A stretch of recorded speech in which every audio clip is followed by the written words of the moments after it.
Some are crickets, and some are not. Sometimes I crack myself up, folks. That just came out of my mouth last week. I didn't even think about it. Speaking to all y'all in the South, I suppose. Some are crickets, some are not. And this week, it's like some are crickets with jackets on.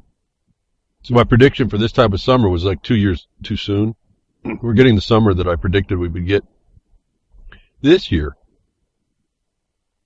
which is actually a cooler one, and one that fluctuates quite a bit. So this reminds me to remind you to be aware that Mother Nature may have different plans than everything we've been hearing, that man in his infinite mouse wisdom will be able to deal with. Man is enough of his own problem, so you have to be doubly prepared for all this. Because whatever you don't respond to kind of comes on us. The criminals have figured it out. Criminals have figured it out, and we aren't really still on the uptake about that. They gave us tools, and we choose not to use them. And I say choose because we were also required and obligated to keep what we were to keep. Whether or not we were ever told, you have to have a principle in you about that. And that's what they pretty much inculcated out of us. So we're it's pretty much senseless to really what we're supposed to be doing. We are almost perpetually deer in the headlights. If we're not a cricket, we're certainly a deer in the headlights to most everything. And it takes a little bit. I understand that even people that listen to me that I'm close to, and we may work very closely together, it takes quite a lot. What I'm bringing out may not seem obvious, may not even seem relevant to a lot of you all, but it really takes a bit. Even people that are around me don't really put it all together.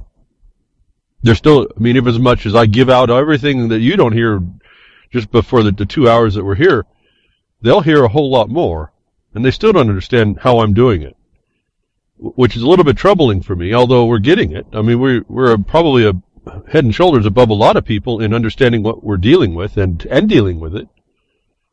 Even so, we're having to check ourselves about what we're up against. It's almost unfathomable what we're up against. And so somehow I've been able to put the focus on this and never change my gaze. Just keep focused on this thing. It's pretty comprehensive. It hits us. When I keep saying, I repeat this stuff, they tell us it's multidimensional. This is no joke. I suppose I'll always have a spot where I'm a little different in what I comprehend. Probably because if I'm constraining myself to the fact of the real realities, there's many of them, my study will carry me probably far and away more than what lots of people will start to study now, unless they really understand how to study. And that's another lesson that I had to learn. There's a way to study. And it's really you got to throw up shields and blinders at the same time. But they're not to they're not to interfere with you.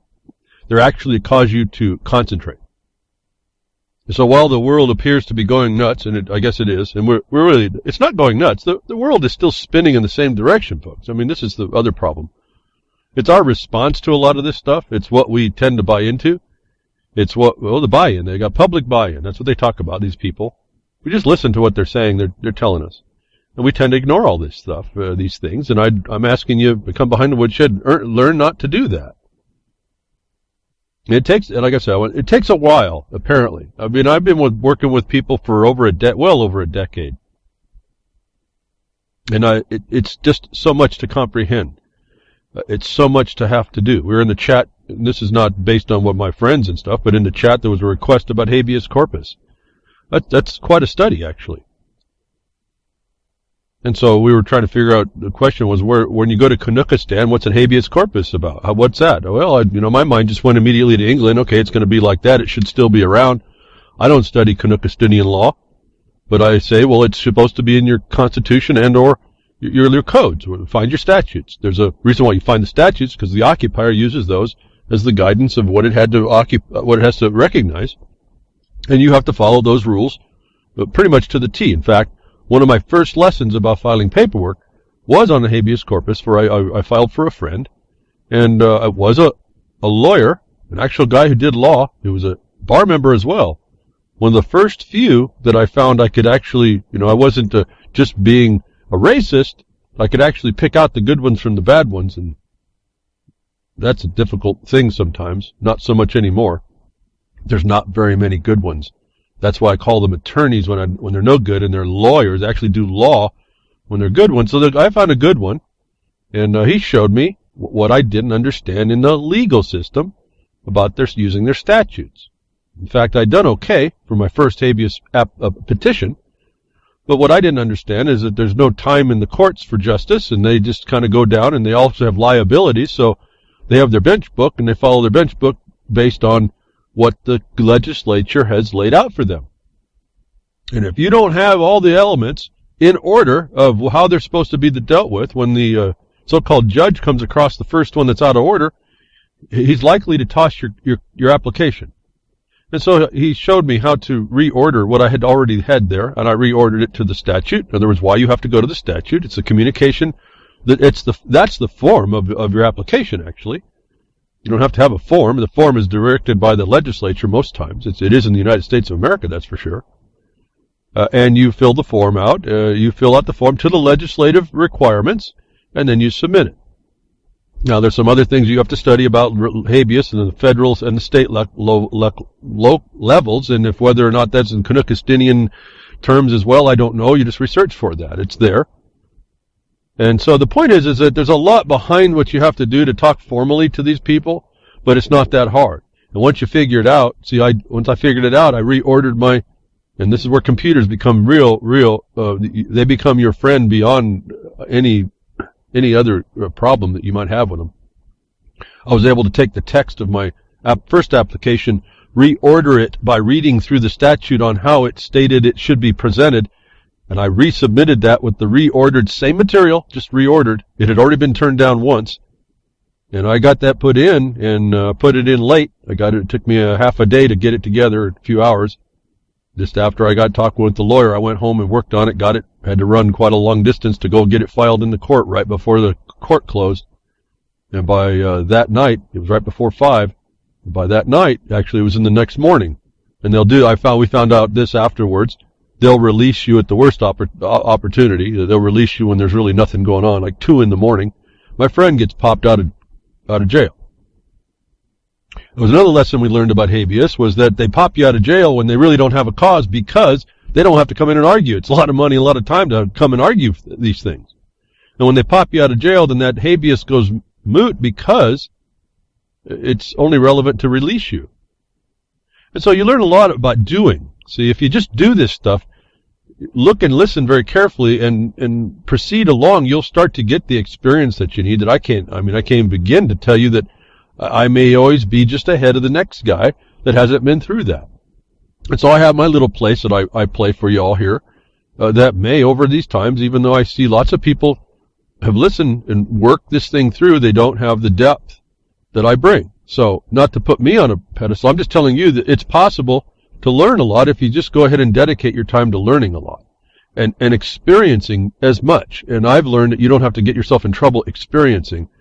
And so that's what I direct you to try. But there's methods in the courts that, and again, there's also the problem of the theory that the habeas has been eliminated. And I don't even know why I'm talking about all this right now, except that it's these processes of experience are very important, and your knowledge never ends here. The problem for us is we're coming late to this crime, the crime scene, and we're finding out we're the victim of it, and so we have multiple roles to start to function in very quickly. And so, like I said, I'm already off my my tabs here. But let's get back to that. I guess I'm just saying it's time. You really have to put some time in reading. The more you read, the more you'll start understanding. You'll see what I'm saying. You'll understand more of what I'm saying, I'm sure, and I'm clear about that. And I keep looking around. I don't find many people that do what I do here. And I hear a lot of people that don't appreciate it, but I also understand that's the condition of us.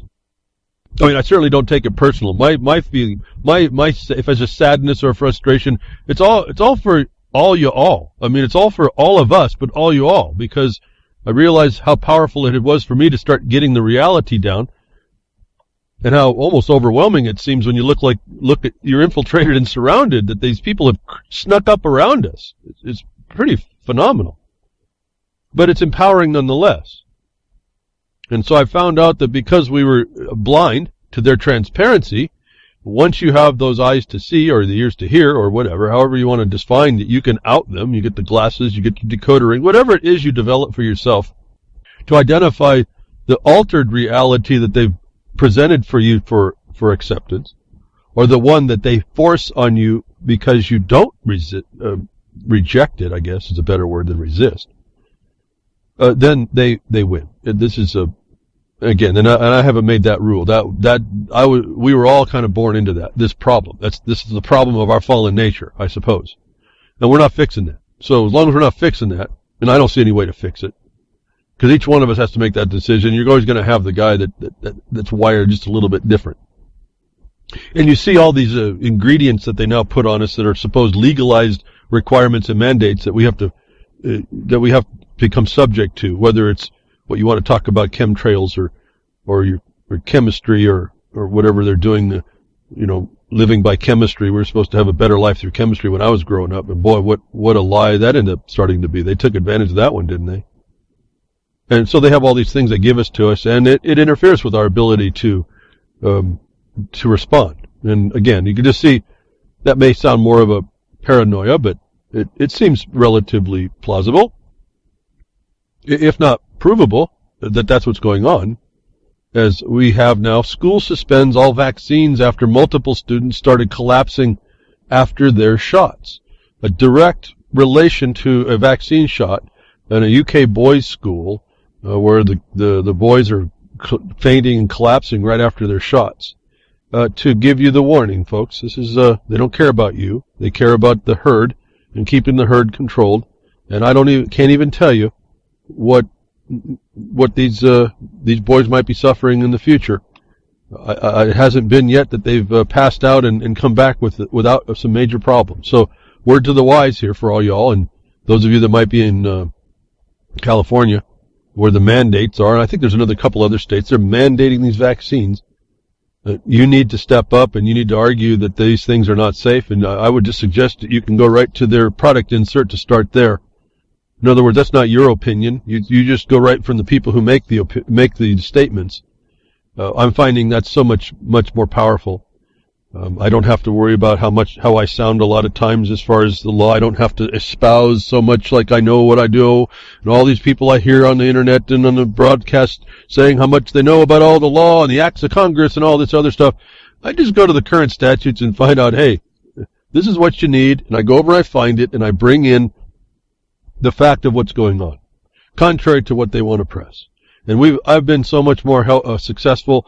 Even though it's slow, I've been more successful that way, and in helping people, they've been more successful than any other thing I've found. And so until I see some ability to do better than what we're doing, I'm going to hold to what we've proven for ourselves, and why I keep coming every week to try and tell you, give you the insights. Like I said, we're beyond media here behind Woodshed. This is not talking about the news. This is about telling you this is the notice of what they're telling you, and I'm telling you that it gives you the opportunity now to use as evidence to stop the harm against you if you find the subject matter appealing to you. I say it that way because if you don't find a subject matter that you have passion for, I've said this before, it's always consistently, I just hear myself talking as I tell you, coming out of my mind without a plan. I just tell you this stuff, and I find myself repeating myself over and over.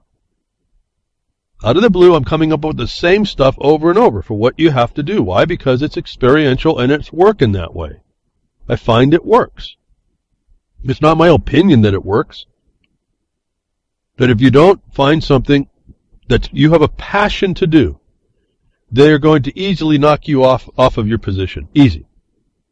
You will start doubting yourself because you didn't really believe it. And this is part of our problem. And now they've got it so spread out that's why I say just pick something, folks. This is a target-rich environment. Just pick something and engage it. Don't keep thinking that you need to know so much. There's so much you learn by doing beyond. Start something easy and work your way in if you're that afraid, but work your way into doing something. If you, this medical crime being committed against the little ones and now adults in California, in other states, the crickets can't even match this, folks. I mean, this is really, I use this as a euphemism, this cricket thing, but this is a serious matter. They're hurting. They don't care that they hurt little ones. And I didn't get it. I have I follow and have a follower called Hans Grun on Twitter, and I didn't get to go over to it. I noticed it was 2 hours. I don't have the time, that kind of time yet. That I didn't have that time this week. But he shows that there's I guess a documentary. It's about 2 hours long.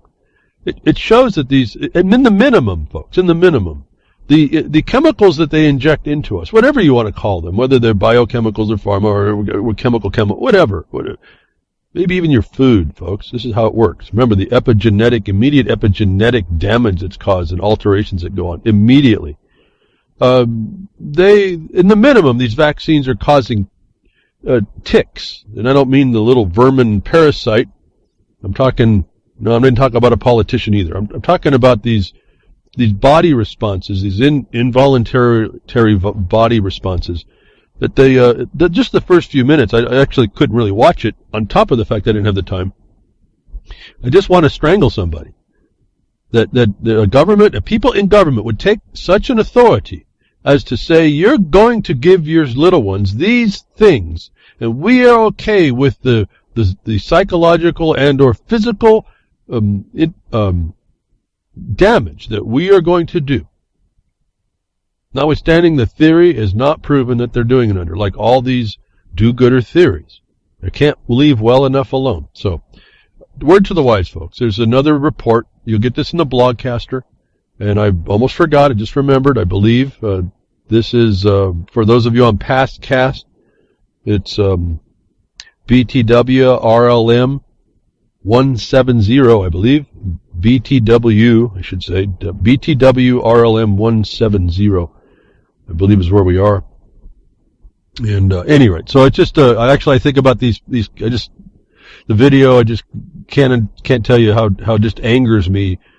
And there's really not much more I can go there with. So I have to back off a bit, just know and say, folks, any of you that are into this, and that's what your passion is, take that on. I went into somewhere else, so I don't have the time or the focus.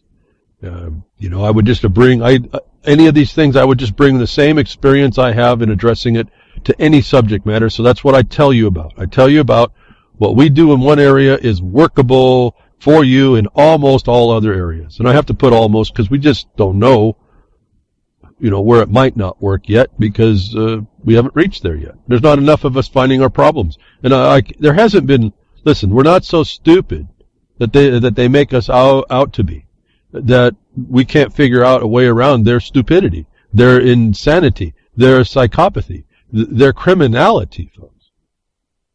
Whether or not you want to acknowledge it, it just came through an email through a friend of mine. We live in a hellhole, whatever town and county you live in. They'll deny it.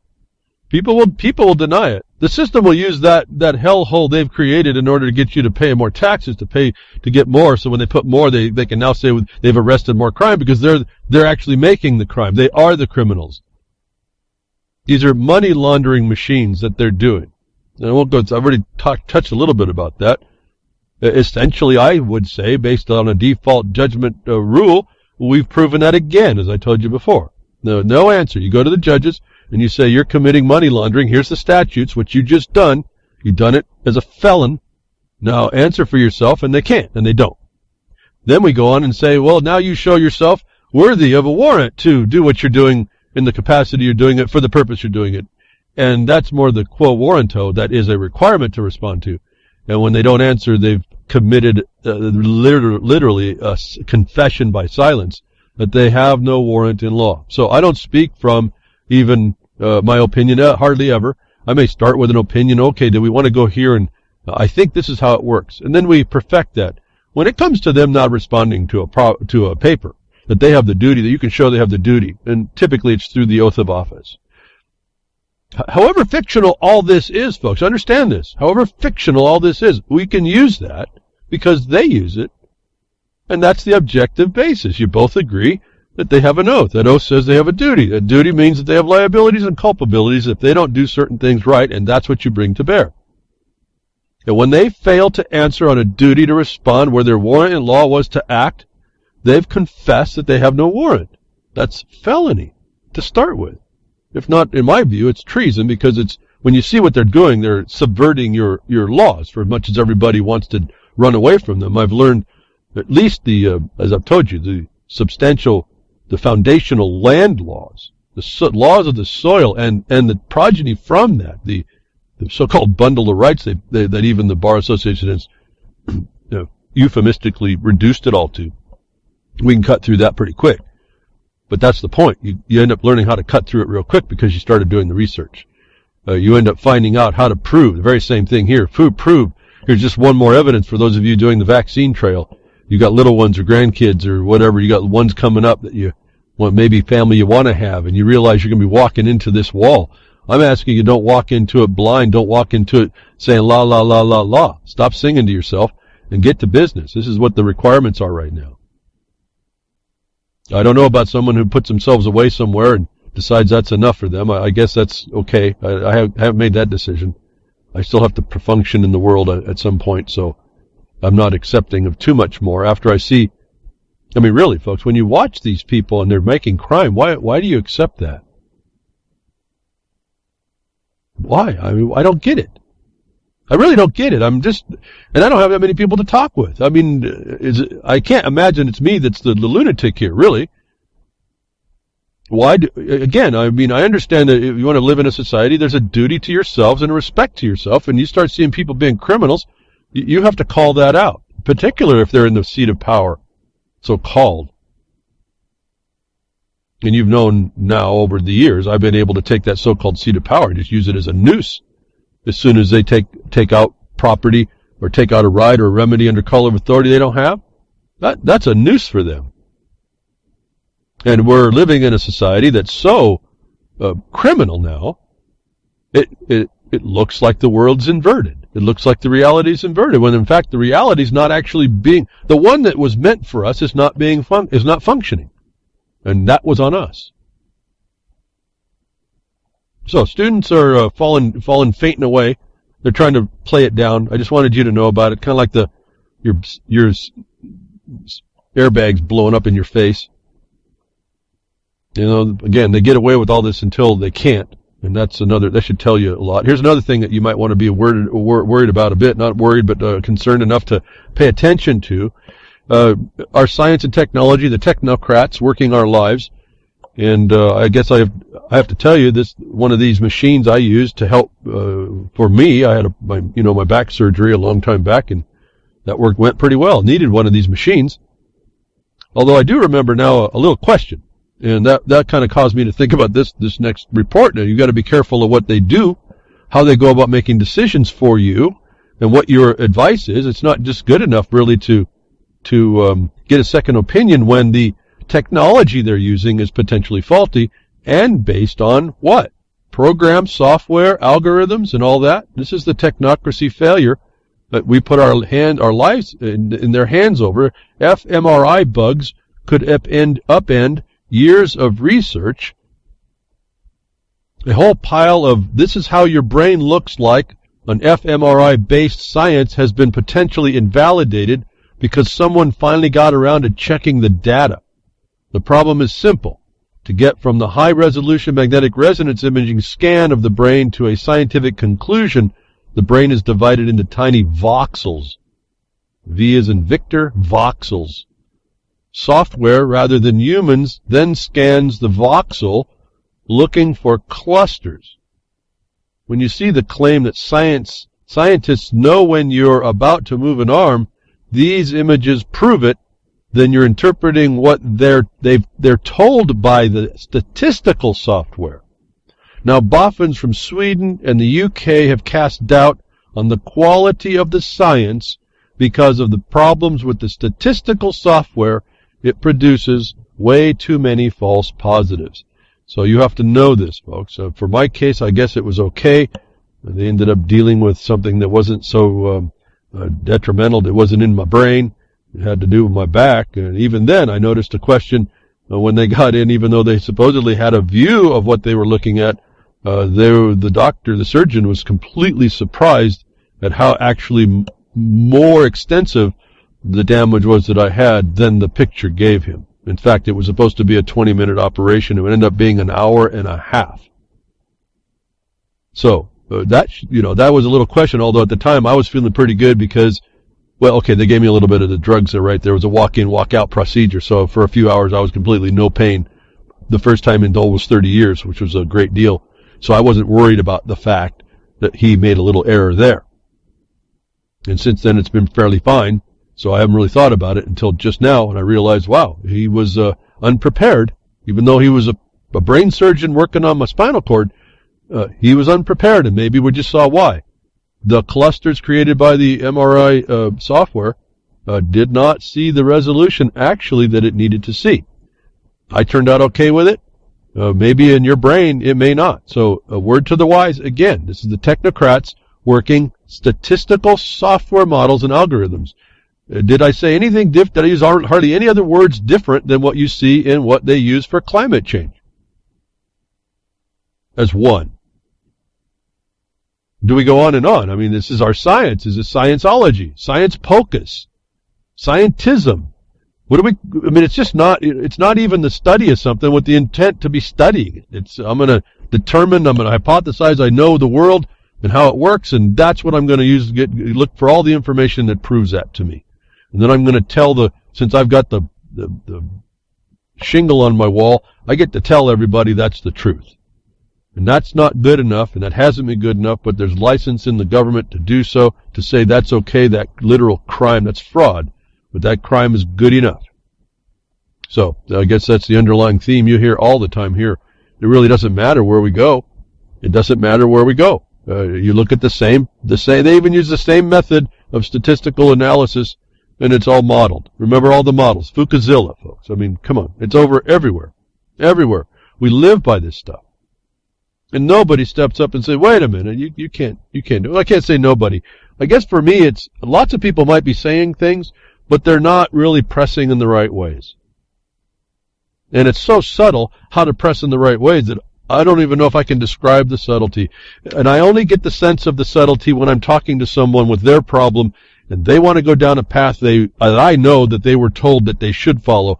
And I'm listening, and I'm saying, to myself, I said, well, that's not actually, I know that's what they're told, but that's not what will get them what they're looking for. And I have to explain how to reframe their condition in order to get it approach it the correct way. This distinction is so subtle, it's missed by so many people. Maybe, again, beyond some inherent culpability in everybody to not want to, there's still this subtlety when you do want to. And I know I'm working with a lot of people that do want to, so this subtlety's there about us not approaching our problems quite right. And I will hope, please don't take that as an arrogant statement. It's not meant in that way, nor as judgment. It is just what we find. I listen to people, and I said, let me frame this question this way. And when I do that, and they see it, it's not that we're all dumb, is that when we get it worked out better, we see better, we hear better, we observe better, we function better, we do better. And it's the change, the subtle shift is enough. It's like a sniper targeting. You made it just a little bit at the way you point the gun. By the time it goes down a mile, it's just not going to hit the target. That's how subtle this what I'm saying behind the Woodshed is. And this is even with people that I work with for a long time. So I have to appreciate that in a way. This really isn't, and I'm not saying it's hard, but it's not so easy. I guess the point is that you really have to be intent to do what you want to do, and why it's so important to find something that really kind of torques you just the wrong way. When you're being lied to and they keep moving this thing along. And that's why I said it's you doing something local with really targeting people, the people that are doing it. Why I don't think mass groups will work. In a way, if you look out in in the world and what's going on, and we'll get to some of this stuff, what's been going on here in this rioting or mass movement type thing. I just look at all those people. I said, if they just reframed that's so far off the mark for me. It's not even a potential. But if they were just to refocus, I've told you this before behind the Woodshed for years. If they would just, each one of those people would refocus their intention on someone in the government that's causing the problem, the government couldn't keep up. And there's nothing the government could do to stop it. Nothing. They couldn't bring their cops out. They couldn't bring their riot gear. They can't beat people down. Now, they'll do probably here and there, but y'all coming in at, thousands of people from different directions on your principal violation and issue. Don't be saying the same old phrase. Come up with a new one for yourself that violates you. Say it the way it violates you and then go address that. 10,000 people in mass doing that inside the system couldn't keep up. And you start turning around and doing the tools that I'm looking at doing and not looking at doing, that we do. We put the heat of that law that we can't see working yet on them. And we put the magnifying glass on them individually, whether it's officially or privately, folks. Not you get them both. You just get them both. You put the sweat on the back of their neck. You overwhelm their attorneyship, their house attorneys, that they can't even keep up with y'all. When you're on point, they can't. And so I look at a lot of things that are going on. We're told en masse that they're doing mass crime, and we don't respond. We go out and we go in the street with a sign, and we bring ourselves susceptible to the military consequence. Instead of being an individual, guerrilla tactics inside the system, running from office to office, becoming a hard target to hit on points, on positions that can't be touched by their response. No tool they have can respond to you. It just seems like a whole better way to fight this war. Again, the evolutionary engagement. You're coming here not to learn the news. You're coming here to become situationally aware. What's on the top of the blogcaster? It's situationally aware, evolutionary engagement. I've been saying this for years. This is not the news here behind the Woodshed. I'll talk about the news. It's the notice. It's giving us something to try and do. Something to be aware. It's not about we point out we understood and accepted or understood and expected that the government would not check itself. But you know what? As soon as you lose that expectation that it would, and you don't go force them to do what their inherent duty was, you abandon it. They don't have to. It doesn't mean because you do, you win. What it does is now you've set the foundation. Now you got the pressure on them and they can't escape. We're finding this all over. In fact, I just thought about it. This happened to look at it last night. The lawsuit that I keep talking about. This is our 3rd anniversary of that day when we filed that suit. It was the day after it, actually. So it's been 3 years and we're still working on it. But every time we place that case, the default on that, the people that are in the seats of power have no power. They're having a lot of trouble with this and us. And then what we've done from there, extrapolate from what that meant. Jefferson Mining District versus Kidshopper, what that meant, what that case meant, what it hit, what it targeted, the underlying problem of our problems and who done it and who's doing it has been a really large foundation. In a way, I don't want to, for myself, because I'm saying it, I was a party to it, I don't want to make it sound like I'm aggrandizing it too much. But it's probably one of the biggest cases, what it means is one of the biggest court cases you'll ever understand. That no one understands, that no one even utilizes. That you bring this forward, this point, you hit him right between the eyes. The guy that's done it, you hit him. You don't do it as a systemic thing. You hit them in an official capacity on their oath, and this is just a generality because there's lots of things you have to look at. And then you hit them privately for not doing what they should have done and using that office for their private gain. They have no answer for it, folks. And they rely on the system. You expose the system for its organized criminal structure. And so it's a work to keep on corralling that up. And it's very much more difficult, although it's the same amount of work individually, but to end it by yourself is very much more difficult, but we have a handful of us that continue on our foundation, waiting for others to show up to do it like that. 10,000 people out in the street. I think I heard Atlanta was doing that in the riots over the killing down there in the South.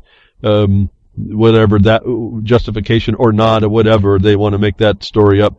Boy, what could I do with a 10,000 man or woman army? It just boggles my mind. So we're told about all this stuff. We're told about the information that we should be responding to, and we don't. And when we do respond, we respond in the ways that the system is already set up to handle. So we got these technocrats. This is now, don't ever forget, I'm always kind of talking in two modes, local and global. Because this is an overarching technocratic world. I keep pointing to you all these digital things, all this information. We know the underpinnings of military. We know that the consequence of military is economy, if I can say it that way. I guess it's economic to go kill other people. And it creates some kind of a flow of material and so-called money. Makes everybody important. But we tend to not respond to very important matters that come out, even though we expected nothing more than we got out of the system. And the problem is we're now not expecting much out of the system. And I'm saying we need to expect much out of the system, as much as they owe us. And don't allow them to consider us the serf, slave, citizen, beast of burden, human resource. I'm going to move over now. Vaccines. Remember the WHO, not the rock group or the owl, but the WHO, World Health Organization, is the broker for pharma and big vaccines. This is the UK. I was talking here. So we have big pharma, big bio, all this stuff, international, multinational. So we're always kind of talking in an international sense here as well, as we are local, because that's where it affects us. So I want to keep the idea that we have technocrats, global technocrats, and we're finding out when people look into the data, finally look into it, the statistics and the simulations and the models are never are. Oh no! In fact, I haven't found one that holds up. Not one. The information that they give us, it's garbage in, garbage out. Well, this is what's coming out at the same time that we may all be focused on things like Dallas and all over the world and these riots that I don't understand, peaceful as they might claim to be. The fallout from which is used for more antagonism as well, which we'll get to here, is during this time in Britain as well, a damning report, Chilcot inquiry slams Blair over legal basis for Iraq war. We're given the notice that what they've done was an improper war in Britain. What we have subsequently found, and again, I'm not going to go through, you guys can read this as well. The blogcaster will have a link. I'm sure you can go look around and find everything out that may interest you. What interested me was the fodder that the soldier's going to be based on this. They're not going to go after Blair or Bush or anything. They say that there was nothing good about what happened and the Iraq war was really not needed. Well, that's a direct implication against the United States for fostering and encouraging that. I'm not going to get into all. I just want to point out the fact that the ones that may be suffering the problem is that now someone wants blood, they want revenge, and they're going to go after the soldiers. So those of you that are in the military that think that you are protected by your command, by your service, by your duty and your obligations, the things that you think you had, you're on notice now. The politicians will be exalted and you will suffer the consequence. But Chilcot inquiries is really like our 911 report, and no one expected it to be different. Well, folks, I have a two-part view of that. I agree. The truth is, you're not going to get the criminal to out itself. I mean, so at that point there, I have to agree. We have no expectation it could be different. But I want to stop at the point of the report. We need to expect that it should be different. And more than that, it needs to become different. We need to have that expectation. I expect that someone who takes an oath, if they're going to be representing the law and the order of the society that keeps the peace that I rely on, to go to work where I go to work in the mountains, or provide a space for me for having a remedy against someone who does me harm, which should be everybody in society, that system sits there to do so is pretty neutral. That when it was turned around and used as a weapon against you was not okay. When the divisions of the government broke down to check the excesses of the other, that should not have been okay. That we've come to the time when we don't expect something like the Chilcot inquiry, which really is I'm getting speechless. I can't even tell you all the hidden, the transparent words of war crime in this thing is phenomenal. That we didn't expect different, I understand on the surface level, but we now should expect different. No different than Brexit is the condition where the people have to take control now. Don't give it over to the politicians. You watched how all that shenanigans happened right after that vote. The people have to take control. Chilcot inquiry, the people have to take control and demand more. Instead of going 10,000 people out in the streets, 10,000 people should go into the structure of government with a proper response. In paper. The pen is mightier than the sword. What is it? It's gumming up the whole system, for sure, at least. And most likely, 10,000 people doing something's going to come up with something else. Not so out in the streets where they marginalize everybody and then they militarize against you, and you're just deemed to be the big rowdy nonsense that the rest of the society who's got their head in the sand wants to believe. See, if there's 10,000 people, those officials can't have nowhere to run, because if there's only one or two of you, they will run the other direction when they see you. And so you have them corralled and you're on point. This is, to me, this inquiry focused on the fact, however they want to couch the terms, it was an unnecessary war. It's war crime. Whether they're going to go after Blair and Bush is up to you to insist that this gets stopped. Why? Because your son, daughter, is father is being used as fodder in these military wars that have no justification. Why did it take so long to come to that and so much money? I don't understand. It's another style of a theft. Maybe throw that as a tag onto the rest of this. But while all this other nonsense going on, the Chilcot UK thing pops through. It's all coming together. I don't have the time to really go out and ferret it out, although I think I don't do too bad. I haven't done too bad over the last couple of weeks in looking at this stuff, even at a distance, and partly because the method of what they do is known. Like I was telling you, all the so-called alternative media promoting that this super state was conceded to, was admitted. That wasn't even news, and yet it put focus. There was lots of people with focus on this thing. So these countries will do war crimes. I don't care how they couch the words, and the leaders will not be prosecuted. At the time that the same leaders that will not be prosecuted work and to advance the globalists openly demanding world order centralization came in right after I was talking last week, bringing up the Brexit again. That's why the people have to take this by the horn and not be gored like the matador that we just saw on the internet. No, you got to do this a little bit better. You have to take the bull by the horns here.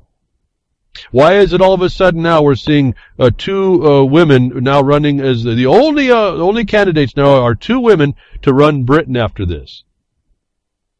I mean, Hillary Clinton is just so far down the path of interesting anymore as a woman in the office of any country. I don't even know why it even brings a tear to anybody's eye. Other countries have overdone this, but why is this world now having women in the seats of power? And that's the only one that you can have. You have to go look at the agenda. You have to go look at what they've done to women over the decades now. Yes, I have to admit, it's decades for me, many decades now. It's kind of surprising and pathetic, but that's okay. That's where we are. That's the reality. I can't deny that. Why? Women, children, and the indigenous folks. It's the theme of the perceived downtrodden that they take advantage of. They put them in place. Look at the hero they are to put a woman in place that runs the country, and we all know that doesn't run the country. What runs the country, more importantly, is the finances, and all these people become secretary. All these supposed high place, are secretaries to the actual CEOs of the world. That might include the Queen, notwithstanding that they're protecting. She's got to have protection for her property, and Brexit provides for that. But this report came out, and nice to get talk some more of what I've been telling you. It's someone else who looks and understands pretty much. Although this story you'll find in the Blogcaster. Globalists are now openly demanding New World Order centralization. The author presents this as a question. I wanted you to say, take what he writes and make it a reality what he writes. That's the plan. This is what's coming down. I've talked about this weeks and weeks ago. Someone else now writes about it. Like I was saying, it's coming now. I used to be quite far ahead of things. It's almost I get it out of my mouth, and that afternoon, like last week, it's being proven. What I'm telling you is obvious to me to see that lots of people think is a fantastic thing, or the expectation was there not to expect. I think that's dangerous. We have to expect more. We have to expect a standard. If we have no expectation, or we have expectation that a crime would be committed, and we watch it, who's to blame for that? Who's to blame for that? When we allow people to give us bad information, which causes the death of innocent people, let alone the death of our own who believe that they were under some duty to go kill innocent people. We're looking at mass crime. War crime, big time. But since you live in a world of war, that's the norm, you think. And we don't expect that there should be different. I'm asking us to expect different. I expect different. I expect they're going to act as a criminal too, but I expect different. Why? Because there's a standard I want to have everyone hold to. Because if I don't, we're standardless. And then there is no crime. It's whatever you can get away with. Do you see that happening now? I mean, I don't care how many different angles you come at this thing. But the media helped in promoting the war ahead on this. We have another warning coming, folks. I talked to you about nuclear war and the setup of all this and what the United States is doing in NATO and the very real potential. Along all these decades, I was brought up in the time and see the flash and hit the floor or whatever the heck it was, duck and cover or whatever all. That's the terror they were throwing on us when I was a little one coming in. Now that kind of lost after a while you kind of it loses its importance because you realize nothing's going on and still you don't have the mind to pick it all up. So that can be clearly looked at as propaganda to condition the people, and they did a good job. Although at some point, I don't know if anybody saw flash if they would duck and cover anymore. They would just look at the pretty light. Oh, it's a UFO. Right before their skin blows off. And so, that was all these nuclear threats were all really managed catastrophes, weren't they? Just going on. Now, I told you the media, I told you they're telling us lies, and then this little story came out. I don't know if many people have covered it, but it kind of stopped me in my tracks. This guy Putin, he's a double-edged sword. But there's one thing that he just did that I don't think many people got covered. That's in a video. You can hear him say it. You can watch his eyes. I think this article that did come together is a little bit over the top. The title is Putin Loses It, Warns Journalists of War. I don't think Putin lost it at all. I think this is a little bit over-exaggerated. But the video is with the link. And I also have the original link from RT. The president of Russia is telling the journalists quite a bit. I'm only going to read a part of this because it's printed for me. I can just read this off. But to set this up, he's talking about how the West has lied about the Iran deal talking about nuclear power, nuclear war, nuclear missiles, and all these things. And he comes in and then he changes over to what's happening in NATO and putting those missile installations in. And he explains how those missile installations are known to them to be on a schedule of improvement to double their range and capacity to some point in the future, they also know, is going to be going to nuclear capacities. The United States and NATO are putting in nuclear missile systems right now that we aren't being told about. And this guy comes out, the president, Putin comes out to tell the journalists, you are just repeating what you're told by Western media. With regard to the nuclear threat, he says, and quote, we know year by year what's going to happen, and they know that we know. It's only you that they tell tales to, and you buy it and spread it to the citizens of your countries. You people in turn do not feel a sense of impending danger. This is what worries me. How do you not understand that the world is being pulled in an irreversible direction? While they pretend that nothing is going on, I don't know how to get through to you anymore. Now that last sentence just chilled me. I don't know how to get through to you anymore. This is somebody who's in a very important place, telling them essentially he's about throwing his hands up on getting information out about the skullduggery they already know is going on, that's why they're responding. I don't think this is some reverse propaganda. Why? Because we watch what the United States and NATO is doing. We watch, they want to blame Putin, but his nation is surrounded by NATO. What NATO's doing all over the world anymore, I don't know, actually. But this is what that country's responding to. I would have to ask you to put yourself in their place. Put yourself in the place of Russia, and you have this, biggest, baddest military in the world through a surrogate, smaller brother surrounding your nation. Putting in systems you know are nuclear capable.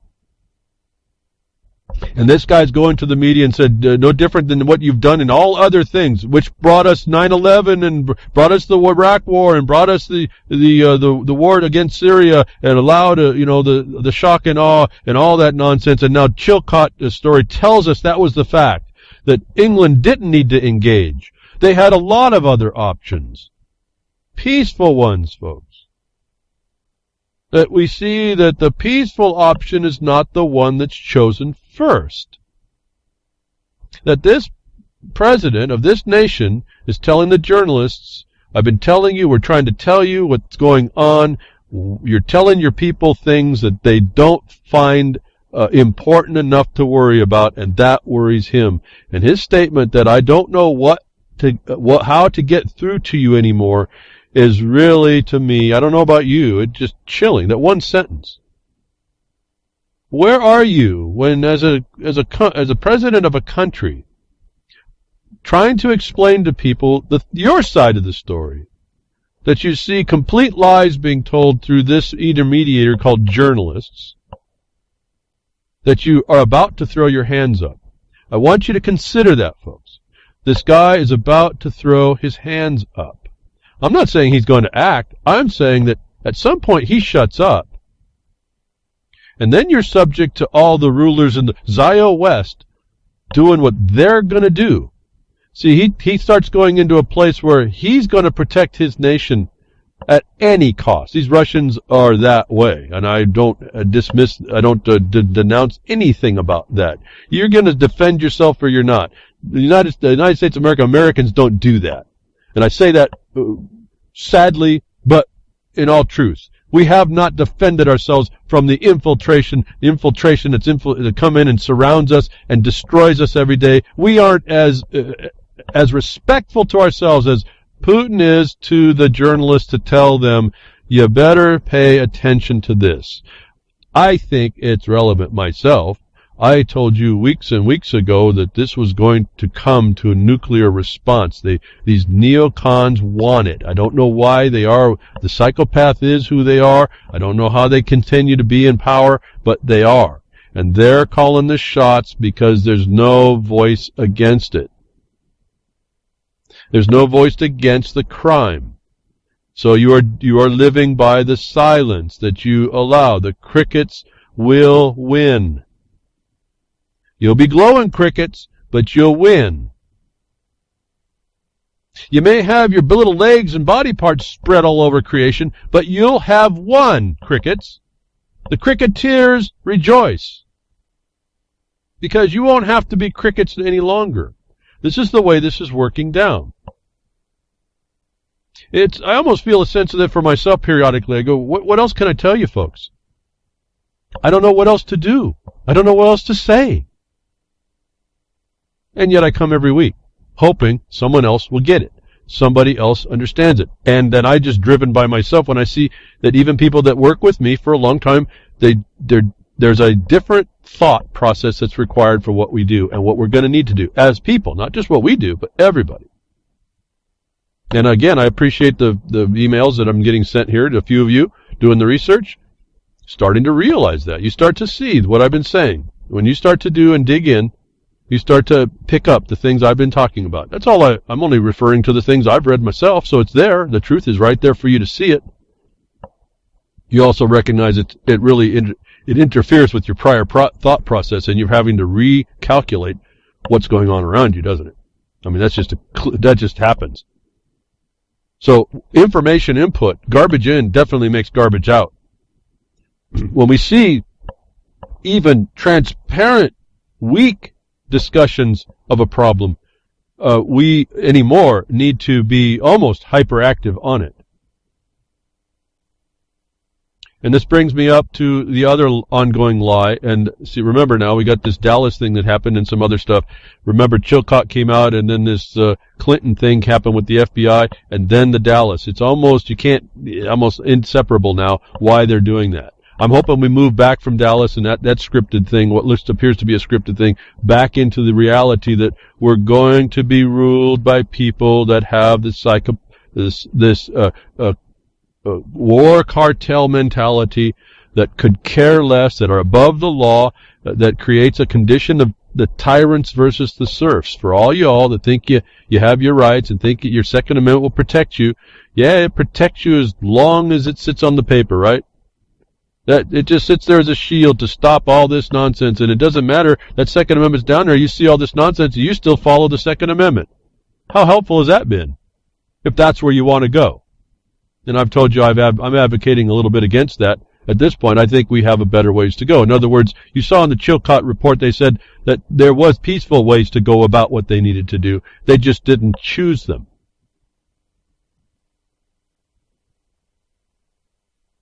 So we move into the domestic side of the problem, where we're being fed a bunch of nonsense, and there's criminals running around and no accountability. You start to see the world, the prison, the wardens are in charge, and you're not one of them. And you won't be. And we don't respond to that. But let's put the standard out right here to start this little quick conversation, I hope. I don't really have much to say. I think someone actually said most of what I would say. I had other things to view about this Clinton thing and the FBI. But let's set up the standard. Navy engineer sentenced for mishandling classified material. This was back in 2015. It's not too far away, but it's still just far enough away to not be away, just to give you a standard that's not the same. A naval reservist was sentenced for mishandling classified materials. A federal attorney announced Wednesday that Brian Nishimura of Folsom, California, pleaded guilty to unauthorized removal and retention of classified materials. All right, that was the removal. Listen very carefully on the standard here, what's going on. He pled guilty. This week, we hear the FBI recommends no charges against Clinton. We heard the tarmac situation with Clinton's husband. That meeting was exactly what I thought it was, is they were saying that the FBI is going to recommend that we don't prosecute, so I'm not going to prosecute. And I'll put it on the FBI's recommendation. This starts a whole ton of problems. And just referencing from Zero Hedge, and I have quite a few links from Zero Hedge on different issues this week for some reason, but they seem to be on this. Whether or not I fully believe everything that they're saying or agree to, they give the rounded out point. They do some highlights for you if you're only looking for reading the bold parts. They do some of the bold parts. It's easy for you to pick up. For those of you who don't have a lot of time, want to keep in some of the know. In a surprising statement which concluded moments ago, FBI Director James Comey announced the federal officials have decided not to pursue federal charges against Hillary Clinton for her email setup. That word setup, folks, that's the key. No one talks about that setup. They talk about the transferring. They talk about how she did it, what they did, whether or not there was intent, which is completely really irrelevant here. But if you go read the law of this section, that they decided, they say that the federal officials have decided. So you have to ask the question, did the federal officials that decide have authority to decide? Were they paid money to decide, essentially, as well? If not, misappropriation of funds right there. But they talk about that setup right there. And if you go read the law, this is the thing I found pretty starkly missing from the discussion. Everybody focused on this gross negligence requirement, which the FBI claims was exceedingly careless. Well, I don't know how big is exceedingly, folks, in careless before you jump over into gross negligence. It's been said that they're really synonymous. Exceedingly careless would be synonymous with gross negligence. In some regard, it's really not. There's a really subtle distinction, but a lot of it seems to turn on whether or not an actual harm happened. But let me get past that. Let me get past into the law that they talked about. If you look very carefully, she had to have established, it was in the law that the setup that she had to be a proper setup. It had to be appropriate for the function. Not only did she not have one that was not appropriate, she had 4, they found out. So notwithstanding any transfer of emails, if they identified one email on any one of those systems that was identified as not appropriate, it was enough to be gross negligence sufficient for that statute. It has nothing to do with all this other stuff. But there's more and more about this problem, that the FBI was handed the authority to, they called it a recommendation, but you notice they actually defined it as a judgment. Since when is the FBI director put in the capacity of a judge, folks? Who was the authority that allowed that?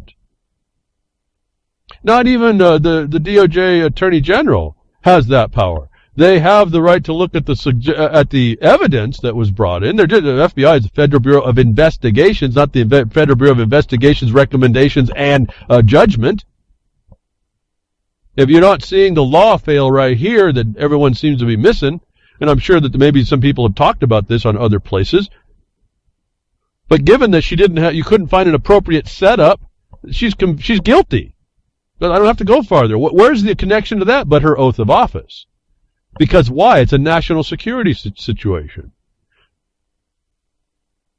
I've heard some say, well, it doesn't matter, but, it's national, who cares about all this stuff? Well, if I expect to have a place that I'm going to be peaceful to do my thing, I want a state system that sits neutral, that the officers of which are going to be neutral and provide the things that we need, not circumvent them and cause criminality to befall us.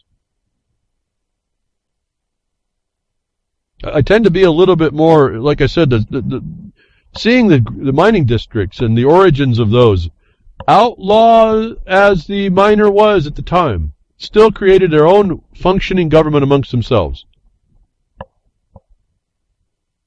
Because we're not so nice and we had to figure out ways amongst ourselves in order to keep the peace amongst ourselves. And that peace was established and adopted by Congress in making the mining law. The mining districts are governments of miners that fended for themselves, and they did it properly. Otherwise, it would have not been taken on. And so, to me, that's a good little model. Kind of gets rid of all the nonsense, actually, as well. When you start participating, you start seeing how that actually works. So what a participatory government actually works is those mining districts, in large part. Yeah, nothing was perfect, but I mean, if you look at what they functioned wise, they did certain things certain ways. That the state, so-called, this coming together of sovereigns, if you will, the property owners, to keep peace amongst themselves and keep the outside world from invading, having remedy against that, like the invasion of the lawyers, which they would really put on a rail and send out tar and feather. Attorneys were outlawed in mining districts. For good or bad, they were outlawed. They were just known they were just no good. So let me get to that. So you have all these people, these giving delegations of authority that are not in the law. Why people aren't making a list of this, I don't know as a cause. I'm not quite sure. But anybody who really finds this thing to be a problem should be making these lists to make the cause that no one else will make. If you look at who these people are, not only are these officials and they're under oath, but remember I told you that we sued in our lawsuit, the third anniversary of which was yesterday. We sued the Bar Association because the Bar Association has members that have infiltrated every porthole and orifice of the government, and they control it. Let's look at the players in this. Notwithstanding this oath of office problem, we have an organization that sits in each seat of power. Comey is an attorney. He's a bar member. Clinton is an attorney, bar member. The Attorney General is an attorney, bar member. Bill was a bar member. If you don't think that we are infiltrated by this organized syndicate, I don't know what else to point to you. And they protect their own.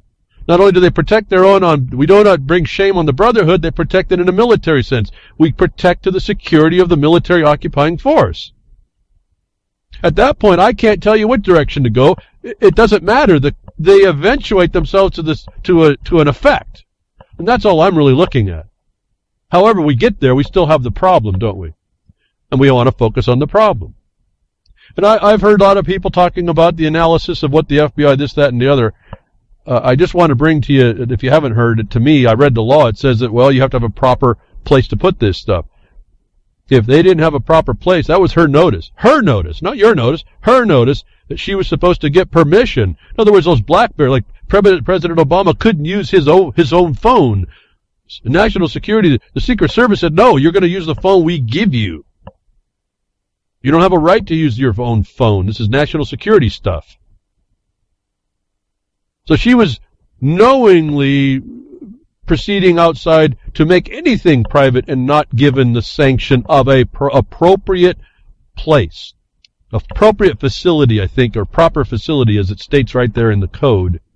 To me, that got rid of all this other nonsense. Now let's get on to the next point. So I know, and I've told you this before, we found out back in 2013 for sure, and we allege this in our case, that each department of government in this Republican form representative government that we have, whether or not it's functioning that way is, again, our problem, that each department, even though they'll tell you there's supposed to be a separation and independence between the departments, each department has an inherent power to check the other department for excesses. Inherent. They don't even need a statute on this. That Congress comes up after all this nonsense,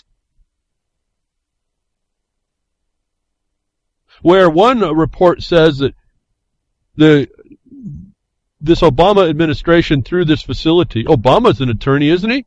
Another member, right? Oh, wow, we're just surrounded. These people are thick here. These parasites are just running our lives. One report I found, someone identified 6 more criminal laws being violated. And I mean, it depends on how you want to look at this. There's, when government goes bad, officials in government go bad, I found out it's your arm ain't long enough to write the list of crimes that go on. That has been swept under the rug. So I want to throw in that little list because I thought it was important. You can go through all the codes that they go on. I want you to really see the codes that are available to you. Why? Because I want you to make the cause. I want you to see how you would develop this for yourself to show how wrong this decision is. Folks, even because of they said they want to make this as transparent as possible. What have I told you? That when they told you that, this FBI Comey guy says that he's going to make this transparent because of this importance of the issue, they're trying to make it invisible to you. Your job is to make it, to pull down the cloak, to pull back the curtain.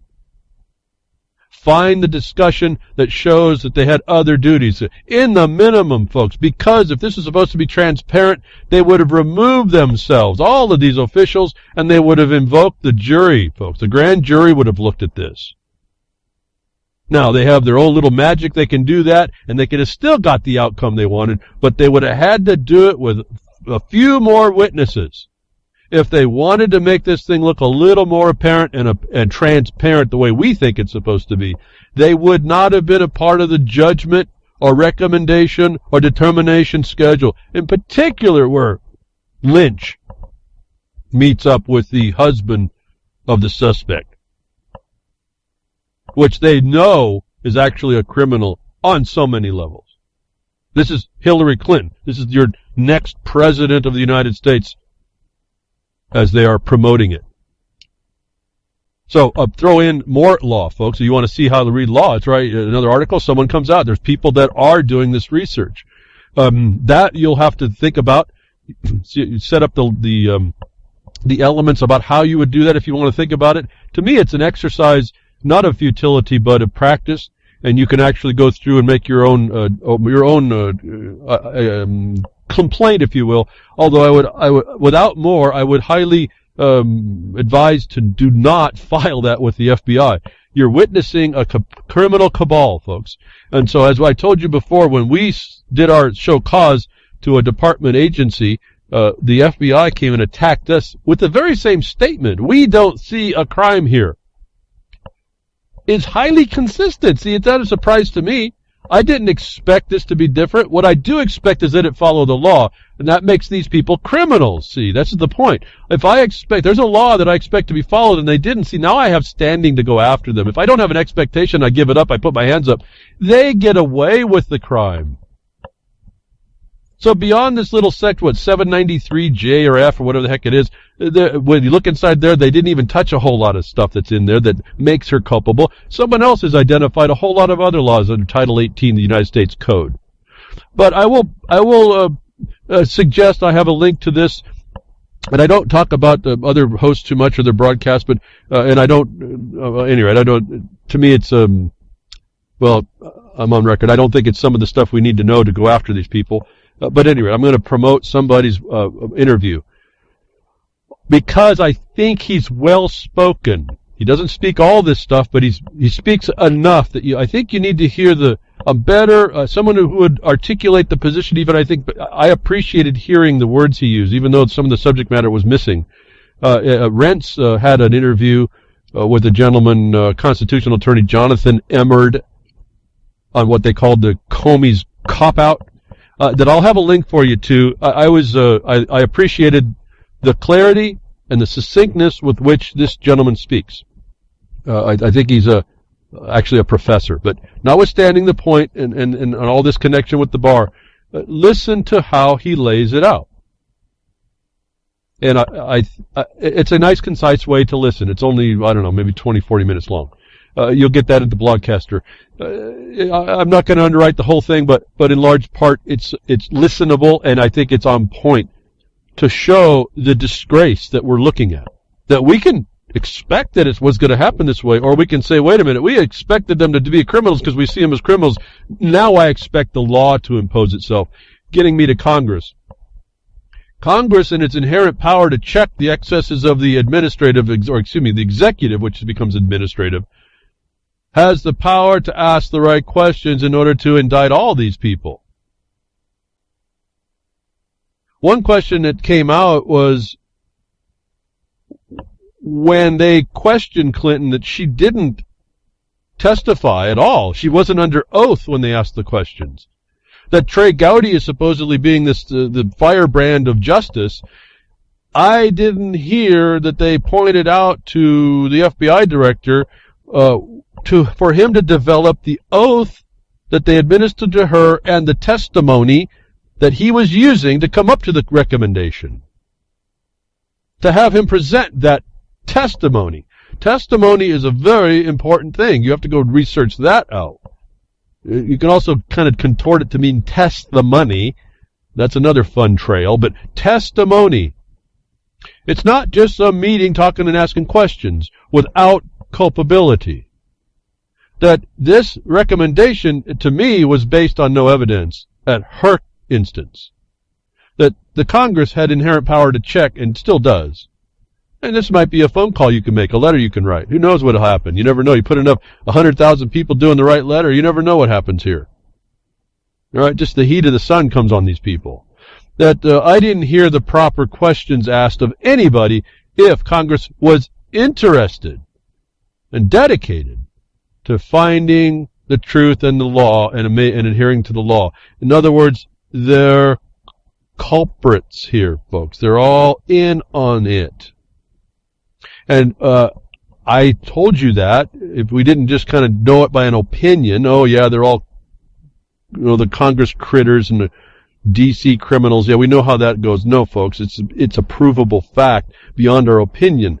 Our lawsuit, we identified the political parties, whether you're a Democrat or you're a Republican, whether you're those or even a bar member, you are committing treason.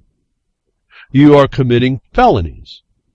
Everyone you look at in these conditions that do this are criminals in the office. That's not my opinion, folks. That's a default judgment, their silence against the factual allegation of the point.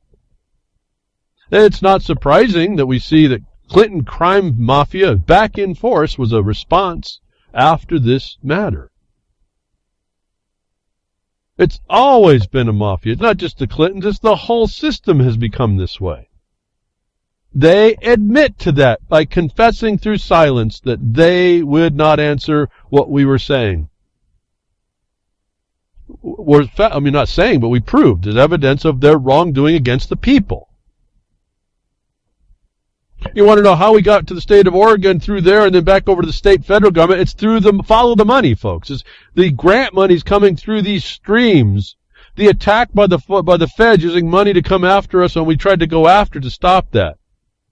All puts all the connections back to Washington and all these players, but all their departments, by their reticence to go do anything that would actually help. Everybody wants to know, well, why don't you make a law? Well, all I want is accountability. I want true accountability. I know they were going to do what they were going to do. I expect them to do the law. Now, how do we bring accountability is the overriding question, which causes most people just to abandon the effort. They'll walk away because there's really not an easy answer to this. All these people, you look at the bar member, in fact, this one story, mafia crime, they even talk about the disbarment of Clinton.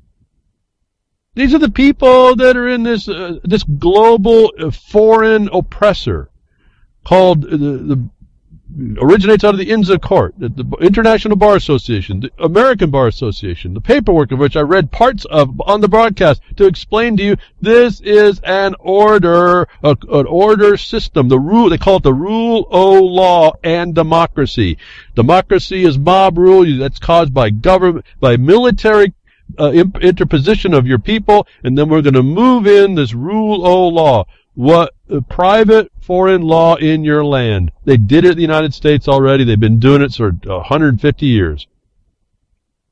And it's beyond that, but I mean, it's easy to see in the record. You can just read where the bar went. It starts out and goes and moves right across the country like a conflagration. No one stops. These people are here. All these people are attorneys as well as government officials. And they're Republican or Democrat. See, it doesn't matter. They're all in each other's hip pocket protecting each other.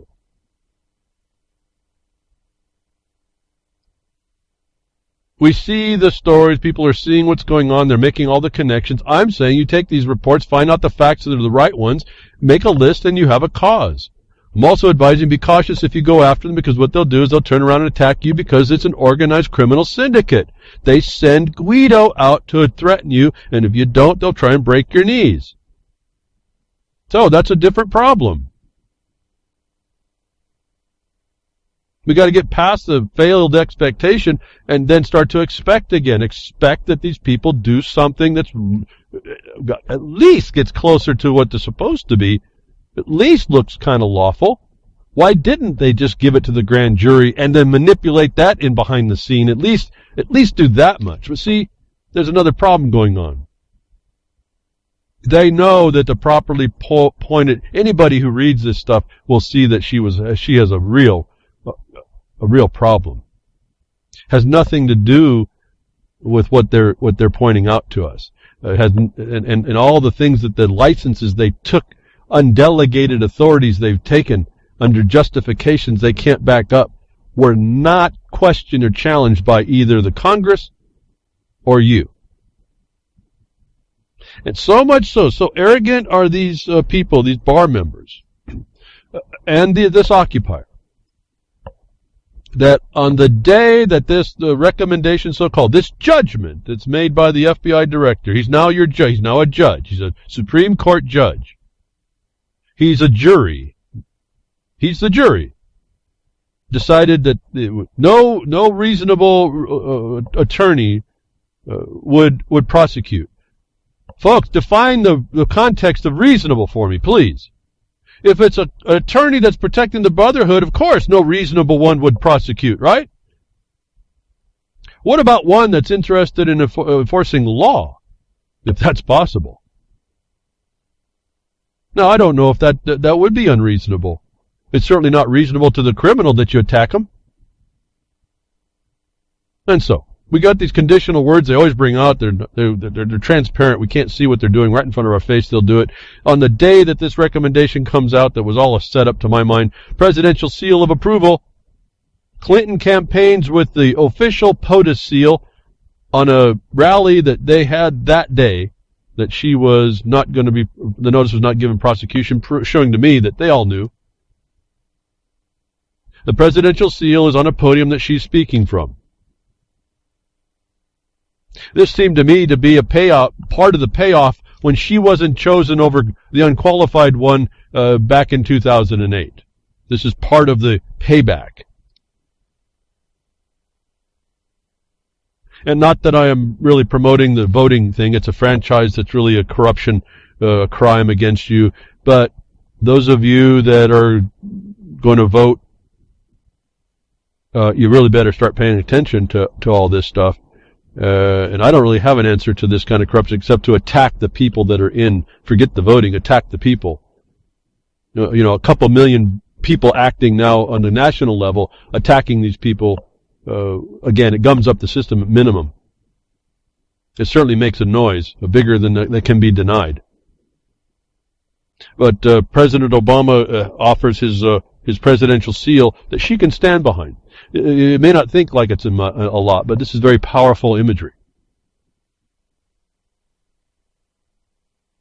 You're really not supposed to do that at all. There's a protocol that's completely violated here. Again, he's the unqualified one, the unone. So you see the criminality, it doesn't matter, they don't care. Whatever is the next thing to impress enough people to keep their power structure. So we have this catastrophe, this travesty in the United States of America regarding this woman. Not heavy on the woman. Could be any official, but happens to be a woman here, who really is, again, I don't even know what names to call something this evil.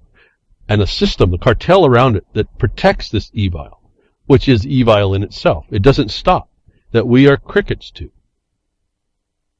That runs the media, that runs the game to keep you off balance so that you don't amass in a proper way to do proper things. That keeps allowing this condition to go on. Fettering your attention at least. And I have to admit, to do the broadcast, I have to kind of be on touch of some of this. I have to take some time to pay attention to this in order to restate some things. And it's a lot of times I'm thinking I'm just not doing the job I need to do on any one story, and I feel a little bit I don't know, not bad, but it's insufficient, and maybe I'm failing at some level to be not more of a moderator, an announcer, or whatever, of how smart I can be on all these subject matters.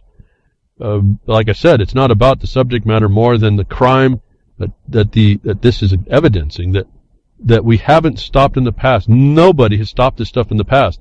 That makes it even more work. But I think we're finding that it's all this stuff is arrestable. It's just going to take more work and more of us. Like I said, more of us. But in the meantime, to keep more of us from coming to do the proper thing, all the improper things are suggested, and more confetti, if you more flashy, shiny things are thrown up in our face.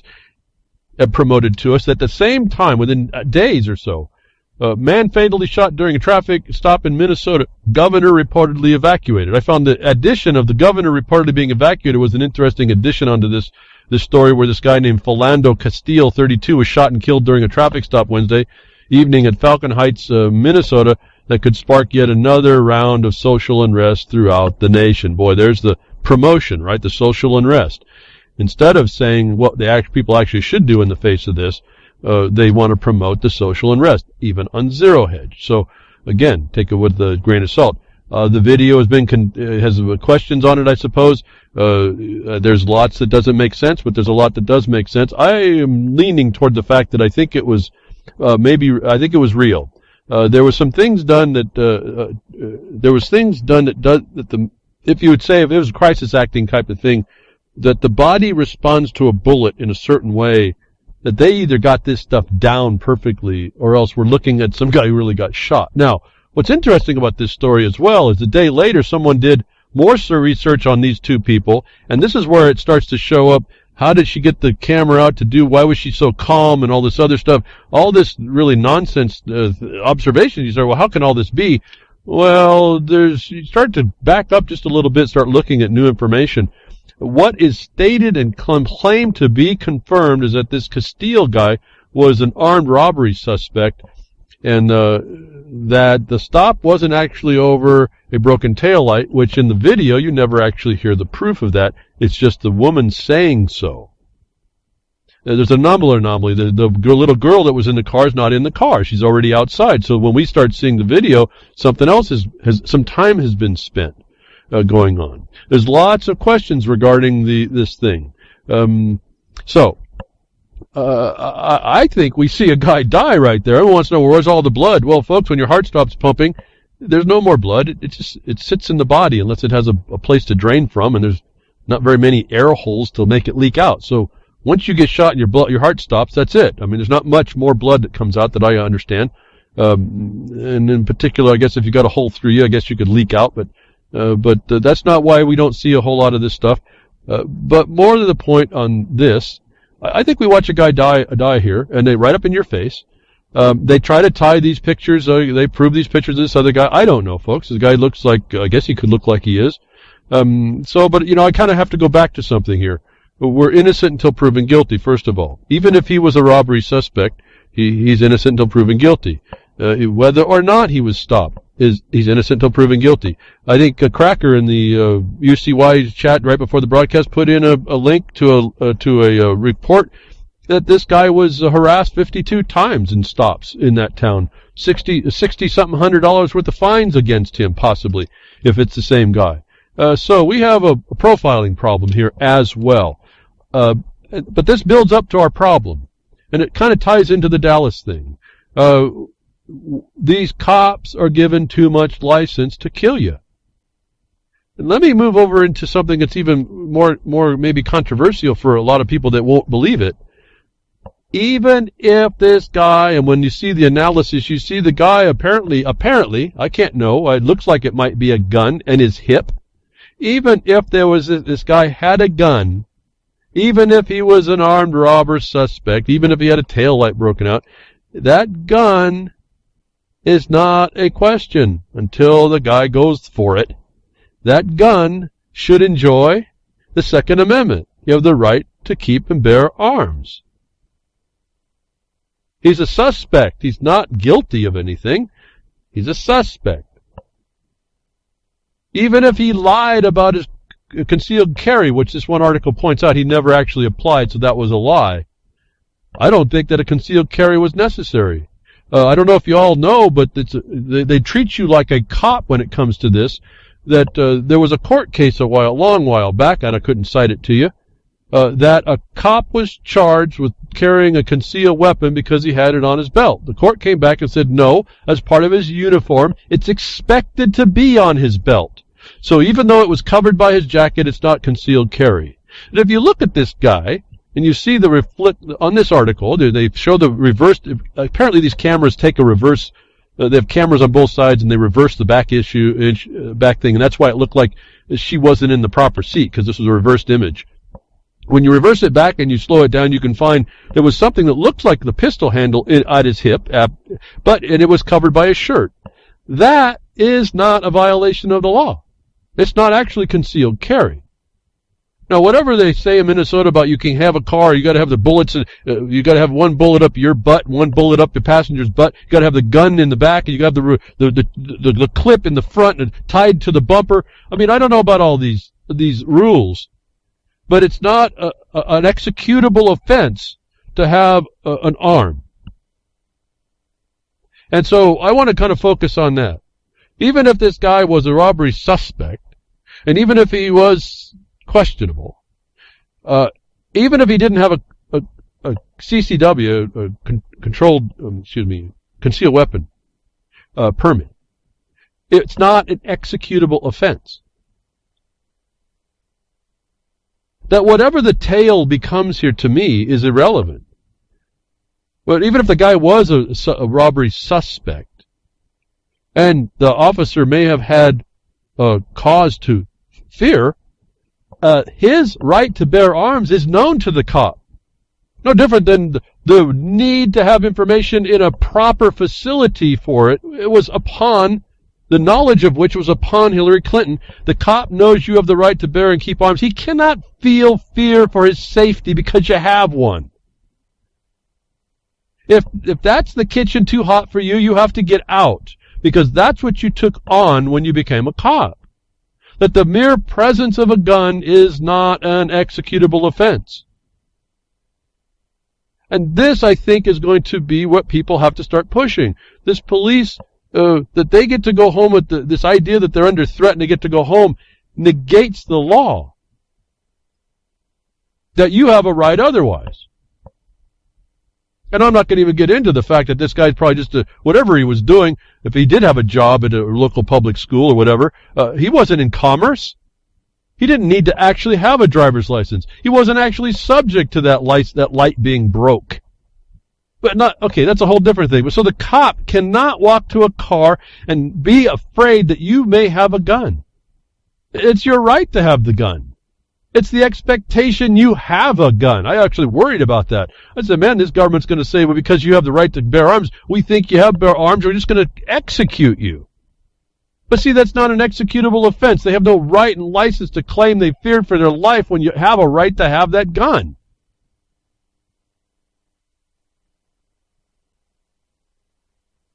So, if this is what this is all about, this officer's responding because he felt that the guy was going to go for a gun after the guy made a statement that he was going to go for a permit instead, there hasn't been no proof that he was going for the gun anyway, just that he mentioned it. The officer can't really make the valid claim that he feared for his life. And I know, I wouldn't want to be the cop in that condition. I know this is not a real nice world to be a cop. But you know, we've kind of created this problem as well. This didn't used to be as bad when I was younger, a lot younger. And so I'm seeing this as a self-inflicted wound by the cops themselves to give them license to execute things that we ignore now. We've given up the fact that there's a higher standard than they've been allowing to themselves. That I think is a much better cause of response than standing 10,000 people in the street and shutting down a highway. 10,000 people turn around and going after the policy that allowed this kind of stuff. And I may have all these, that was down south is the one I'm talking about, the event down there with, I don't know the guy's name. That looks like a hoax too. I don't know. But I don't know. We don't know, folks. So let me finish the comment and I'll go on to another thing. The fact that we have certain rights that are being ignored and the government has been taking license with the execution forces, beyond that is, I think, our problem. That I think focusing on that, taking away that excuse for them to execute you in the street just because they feared for their safety, is not valid. It's like the war on terror being the war of terror and a lawless excuse to invoke necessity. No one argues that, but that's what you have to start to do here. This is where we're coming. If you don't have these things in your mind and a word in your mouth about it and how to present them through, I think we're going to lose the day no matter how we approach this. So one thing I want to say about all y'all that have cameras, in your phones. They're fantastic, beautiful quality. I've been pretty impressed when I see a few examples. But could y'all go down and learn how to take a picture, please? Take a video class, would you please? Take a video class. Understand what the object and the framing of the subject matter is, and learn how to stay on it. Now I'm talking about, I think, the South, where that guy got killed on Anton or Alton, whatever his name is. How many videos, folks, have you seen these people with cameras, and right during the important thing, it goes off camera. The subject matter goes off camera for just enough time, and then you come back, all of a sudden it's like a new scene. For all y'all with cameras, go learn how to take video. And I want to give you a suggestion. I'm a professional. I've done this. Okay, I didn't get paid so much, but I did it quite a bit. Disconnect your arms and hands from loud noises and shocks and bumps that you have to anticipate will happen in those situations, so that you're not twitching so much that your camera comes off the subject matter. Why? Because your camera has to be pointed so we see the evidence of the actual reality, not one that could be fabricated while your camera slips off the subject matter for even 4 seconds, 3 seconds, or whatever, just like happened at the South Picture, the secondary camera with the South Pictures. That's a setup for my mind of the setup, folks. Can all you folks at least go take a class on shooting a camera? You shouldn't even have a phone until you take that class, actually, for all the nonsense video I watch. Learn how to hold your camera steady. Please. Focus on the stuff. Quit zooming in and out. Find the proper frame, and please do something that gives us, the people watching, a proper perspective, a proper recording of the evidence. As soon as you come off at the proper time, you come off the subject matter, I think it's a hoax, folks. I just can't help, but that just locks in my mind. Why'd you go off the subject matter? Learn how to take a camera, folks, a picture of it with a camera. Learn how to do that. Now, once we learn how we do that, we have everybody understanding that, then every time we see someone come off, we'll know that's a setup. This happens in the Dallas shooting as well. But this is a graphic image. You'll get a link to it. Boy, I guess my takeaway on this one, this is where the Dallas guy is going around shooting at cops. We also find out the same vantage point, the audio in this that I heard says the shooter's in the second floor, top floor, and he's not. You actually see him in another video that he runs away and runs behind. That's why you find him in a garage. He wasn't in the building. So there's lots of misreporting as well. But in this video that you get, I will just tell you, folks, at least note to self. Never ever use, never ever use a pillar as a defensive position. And think twice about using it as a defensive position if someone's backing you up. And I think that's all I'm going to say about that. There's things that people do when you get into these close quarter battles that you're going to have to be aware of, folks. I mean, I don't even have my mind there. That's why it kind of startles me a little bit. How quickly you can be outdone thinking you have a big concrete pillar between you and the next guy that may be no good against you. I mean, to me, I'm embarrassed for the cops on this one. If this was legitimate and they were having to protect themselves and they're protecting the public because some guy got nuts, and there they are, even though this whole thing seems to be a big joke to begin with. And I have a funny suspicion these are more like, the false flags. I think you're seeing real stuff going on. There's a way a body collapses when you pull the trigger on, when you pull the switch on a body. The people's body seem to go down to the ground the same way. When your life switch gets pulled, the body drops and it goes down. It doesn't respond. You see that. You see that in this cop getting shot. But how he got killed, how untrained he was to deal in this matter, thinking he's going to be a hero and run up on this guy, mano a mano, close quarter fighting, and puts a pillar between him and the guy that's on the move, is shocking. I think the graphicness of this is shocking. How out of position, how defenseless he puts himself. That, folks, there's things in the world that we're just not trained about. That I start to appreciate why they fear the veteran. And then I think about immediately, if all those veterans were seeing the shaft that they were given, and they realize how detrimental this whole country has been going, that then maybe they would be organizing up better than the Oath Keepers to understand what we might be up against and start doing things proper, as I'm starting to say, but show the force that you could be, to send the message that this nonsense that the cops are doing to give them this pressure, this execution style, is not going to be tolerated. I think if we tone that down, then the people that are complaining about Black Lives Matter, their issue goes away. Especially if we show out that the Black Lives Matter rioting are causing the problem, and it's being used by the government for these purposes. So, I've just been saying, just to clarify, I've said I believe that this video is accurate, but you notice right before it, you can hear that someone was supposed to be shooting on here. Why was she supposed to be shooting on there and then have to be instructed to put the camera back in place while she heard the loud shots going off? That someone, apparently the guy maybe that's in the video, comes back and gets it right on the point. And then he misinforms people. And so I see a little bit of a setup there, that if this is a false flag, remember, the consistency between Brussels, I think it is, in Paris, and Dallas, was that there was early reports of another black Mercedes or two.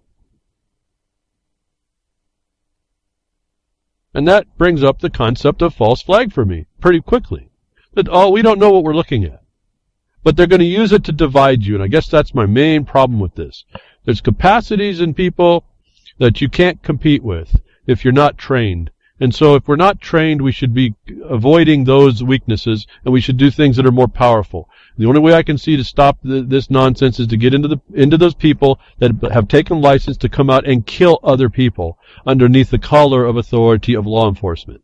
When I can show you that law enforcement and criminal just us is organized crime. This has to be clarified. This has to be opened up and fixed. I think once we do that, once we lose this profiling idea where this guy who may have been a bank robber or not was hit 52 times by the cops in his town to the tune of $6,800. You stop doing that, I think the tensions go down. And here's some experience.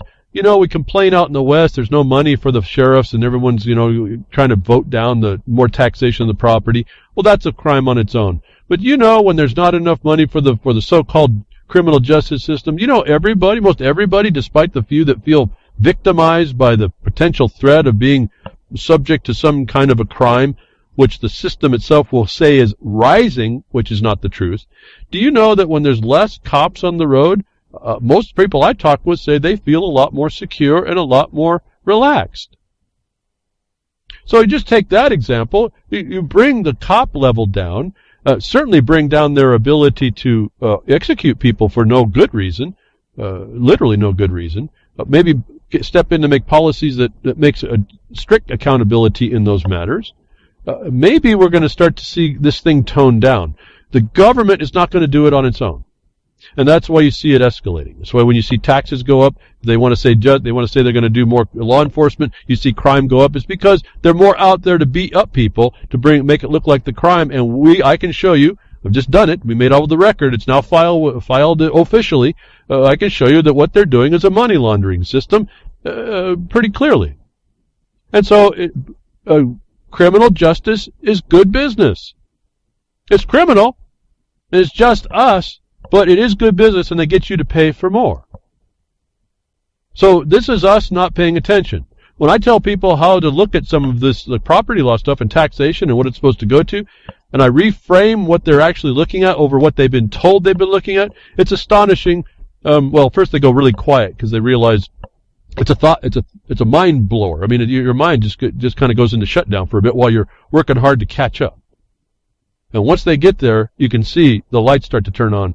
And then we really have to talk. I talk a lot here. I talk a lot when someone doesn't really know a lot. But once anybody gets it, I kick back. I kind of smile because I don't have to talk so much. I'll direct simple little statements. Okay, why don't you look at it that way? Or why don't we go check over there? Or have you considered this as that?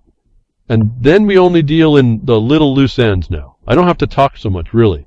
I talk a lot to nobody here on the broadcast because I have nobody to focus on in particular. I was able to do a little bit with Jane in the UCY early about the habeas in Kanukkistan, which I have no experience in, but I was able to at least hand some information to focus some direction. Like I said, just give me the opportunity if you need it. I'll give you to the front end of your trail, the trailhead that you have to blaze, and I'll try to give you some pointers.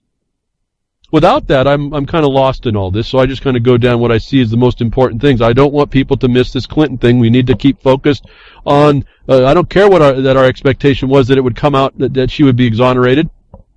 Well, I mean, to them, not to us. We need to expect the law is upheld, because if we don't, we are agreeing to lawlessness. Now, John Rappaport talks about this Clinton thing and the Dallas shooting, makes a tie together. 3 boggling facts in Hillary email, cover-up, Dallas shooting. I like his objectivity, if you will. I like his context. And so I'm going to direct you again to another set of facts that he pulls together that are just again, focusing on what the problem of this condition is. So I want you to hear it and see it, because then you start to look through the noise and the transparency to see what the actual crimes are. He points out 3 things that runs it down to 3. You can pick a lot of 3, any 3. There's lots. Again, it's a target-rich environment for the crimes that are being committed in all this on all parties. Remember, not only do they have their official capacity, they have their private capacity. They have their duties that are delegated, and they have the ones that they weren't supposed to take on. They have taken licenses that they are not delegated or paid for to do. All these become violations if you know about how to go after them. But John does a pretty good idea about going through the failure that thinking that gross negligence was even relevant to this whole thing.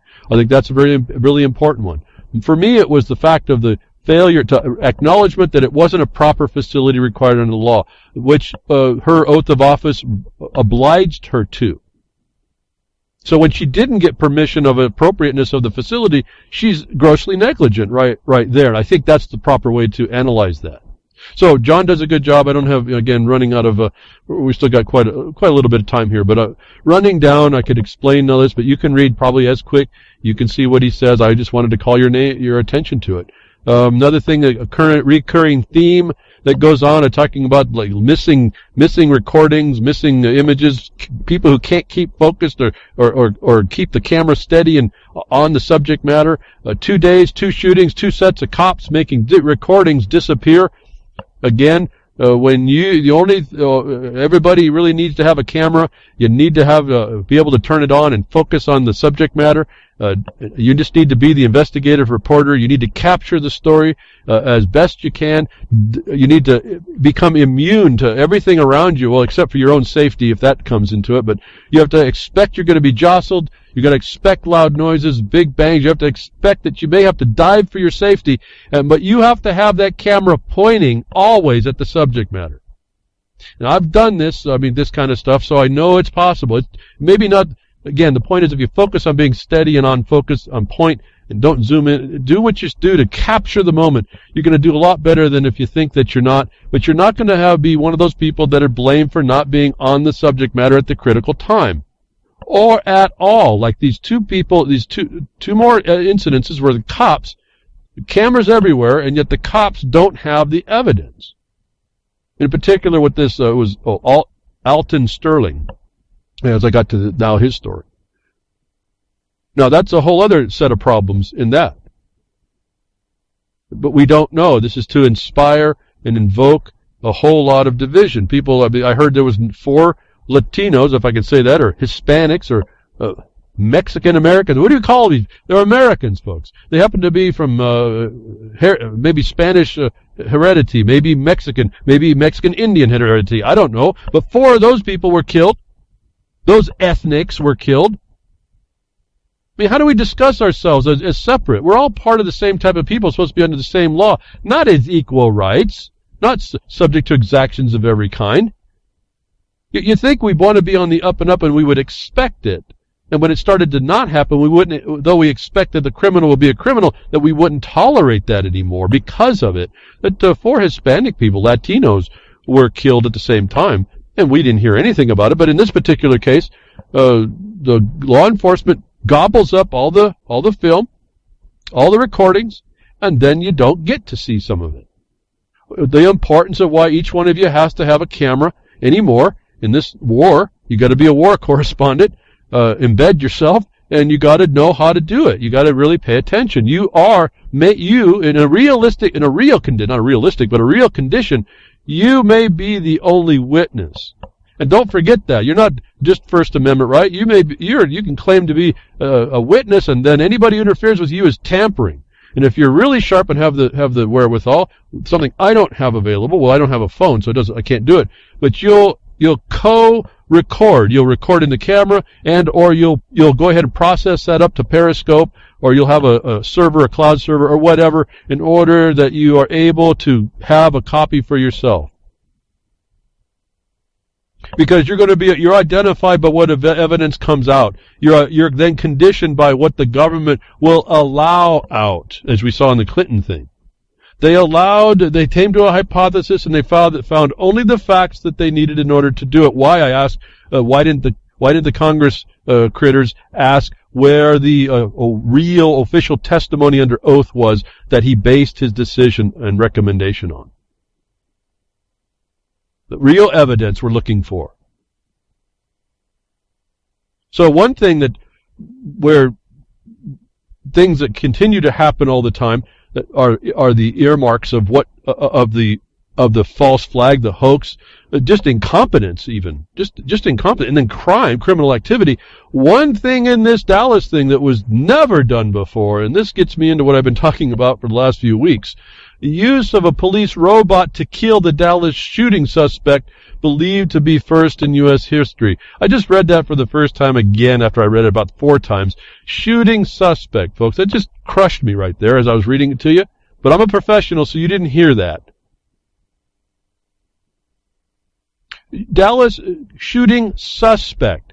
They used a robot to kill this guy. It was a bomb disposal robot. They put an explosive charge on it, and they went after the guy. First time in U.S. history. I've told you to pay attention to these first time ever things. These are watershed moments in your life. They are now agreeing they're going to use robots to kill people.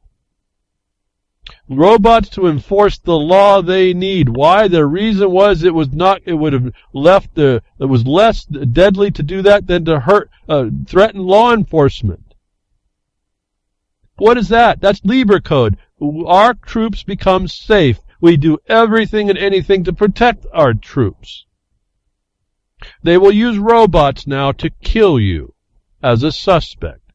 I want you to remember the last few weeks I've been telling you about what they're going to use these robots for. About what was it? North Dakota already has robots that do this kind of stuff, and they were saying they were going to arm the robots with actual death material, death weapons. Folks, it's laying out for us. This technological science fiction world is here now. They're laying the precedent. If you don't want this, you have to speak up about what they've done here. They will now use and justify robots. In a way, I had a little bitty thought. Maybe that would be better, because at least they don't have a life.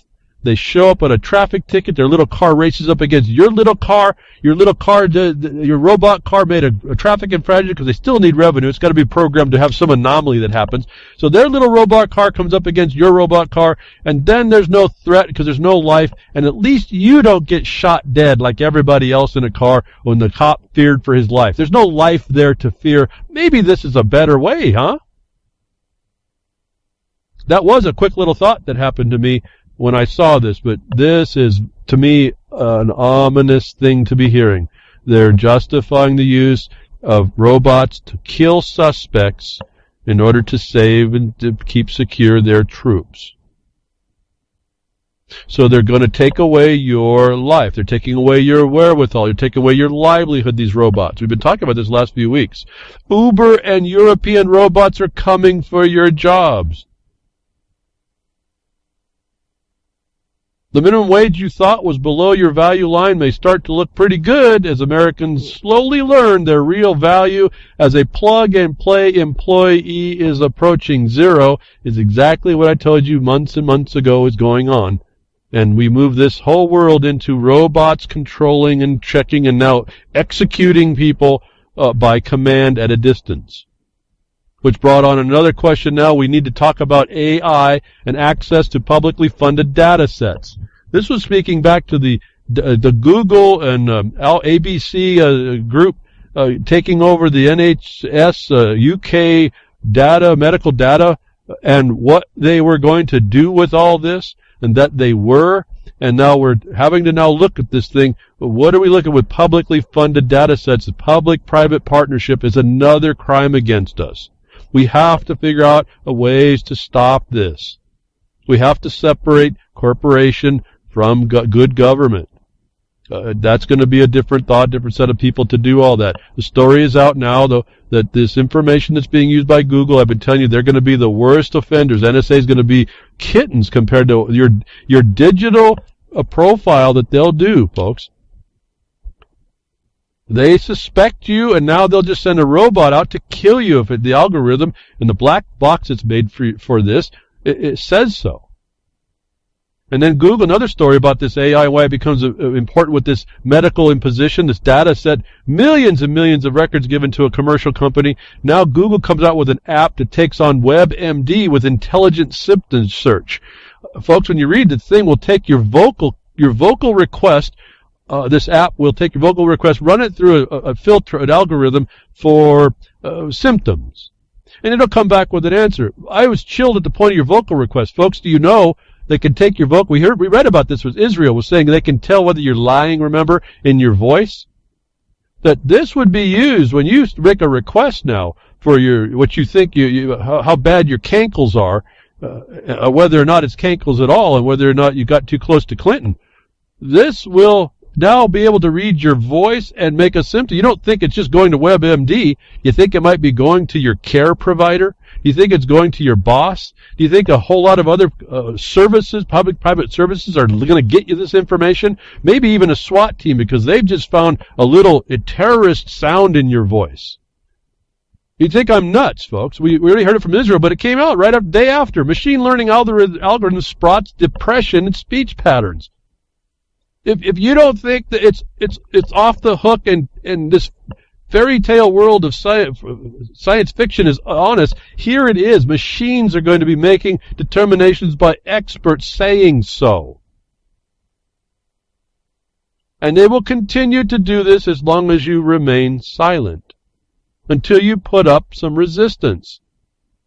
That means it violates your peace and your dignity, I know, but that's the crime against us that we can no longer be silent against. They've pushed us this far. And all I can say is it's this far because we thought better of them. And what we're dealing with, the examples this week are, we're dealing with a criminal cabal using the color of official authority as their center of control and center of operations.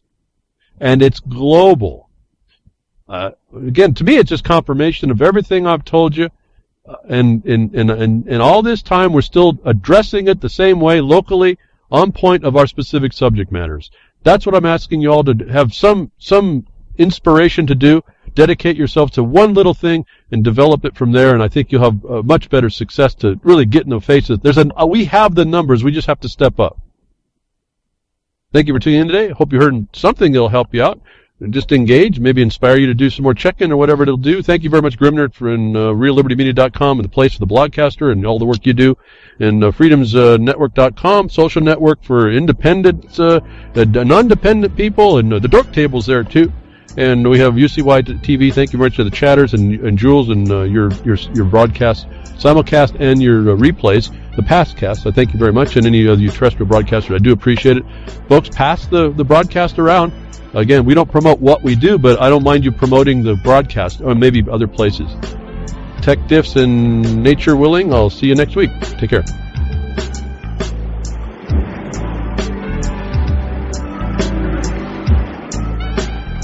Well, that's another lesson. I hope with today's information you can take it to those that misbehave. From behind the woodshed, leaving his mark on the beast, this is Hal Anthony. Till next time, journey with purpose.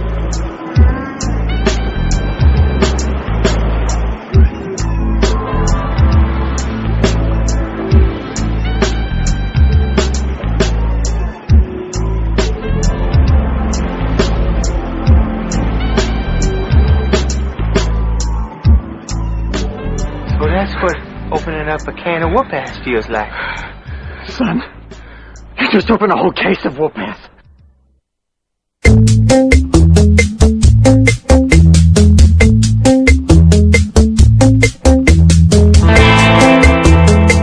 This is Ozzy Skateboard, and you're listening to